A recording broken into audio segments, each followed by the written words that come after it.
What did Putin say about Prophet Muhammad Sallallahu Alaihi Wasallam, and in what context the question was asked? It was a good answer.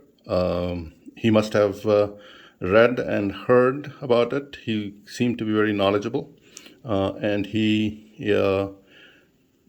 answered the question in a very specific way, although the question was not asked directly about Prophet Muhammad Sallallahu Alaihi Wasallam, and he took it in that direction.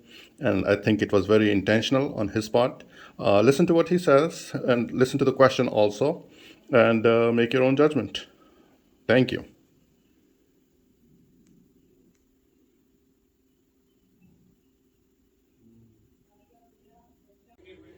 The first row, please. At the center. Good afternoon. My name is Yana Muzika, Russia Culture TV channel.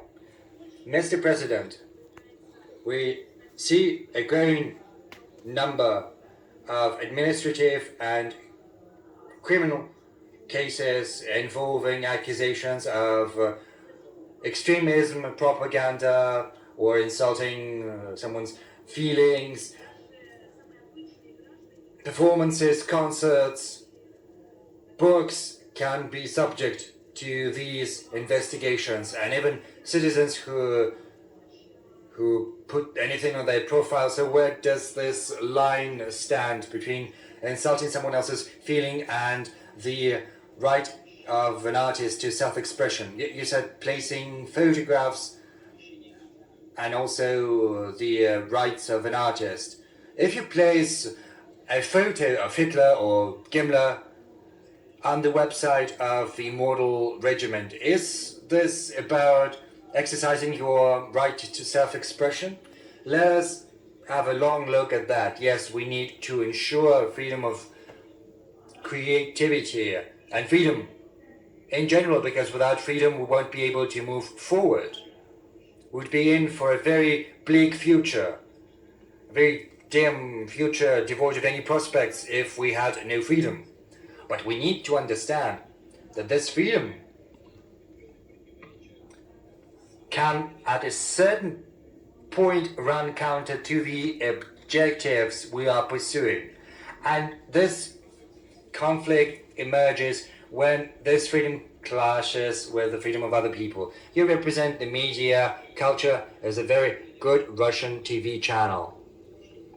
If there is an insult against Prophet Mohammed, do you think this is about exercising your freedom of creativity? I don't think so.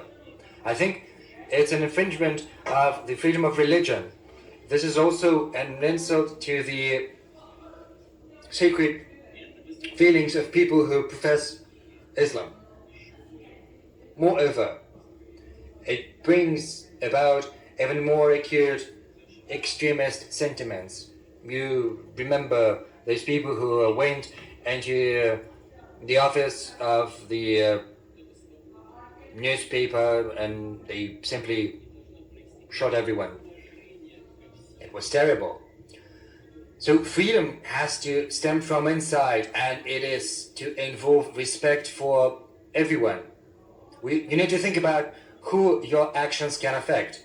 I said today that Russia is a multi-ethnic, multi-religious state, and we have it in our blood to treat the traditions and one another in general with great respect.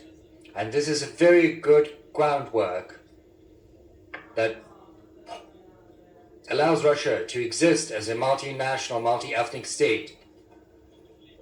And I can feel that in other countries we see that this culture is somewhat lacking. So why transfer this deficiency, this lack into our country? And this has to be an organic process. You remember the heads and the proprietors of the biggest networks and media got together. They adopted some internal rules on how to do their work without, hurting or affecting young people or anyone, not to insult anyone. And this is the path we should be following. Yes, and the last